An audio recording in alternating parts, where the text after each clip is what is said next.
আসসালামু আলাইকুম। হযরত জাবের ইবনে আব্দুল্লাহ রাদিয়াল্লাহু তাআলা আনহু বলেন যে আমি রাসূলুল্লাহ সাল্লাল্লাহু আলাইহি সাল্লামকে এই ইরশাদ করিতে শুনিয়াছি যে সমস্ত জিকিরের মধ্যে সর্বোত্তম জিকির হইল লা ইলাহা ইল্লাল্লাহ, এবং সমস্ত দোয়ার মধ্যে সর্বোত্তম দোয়া হইল আলহামদুলিল্লাহ বলা। কিতাব হচ্ছে তিরমিজি শরীফ। ফায়দা: লা ইলাহা ইল্লাল্লাহ সর্বোত্তম জিকির এই জন্য যে পুরা দিন ইসলাম উহার উপরে নির্ভরশীল।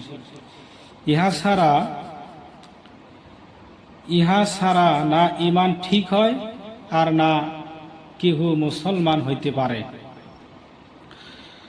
আলহামদুলিল্লাহকে সর্বোত্তম দোয়া এই জন্য বলা হইয়াছে যে দাতার প্রশংসা করার উদ্দেশ্য হইল চাওয়া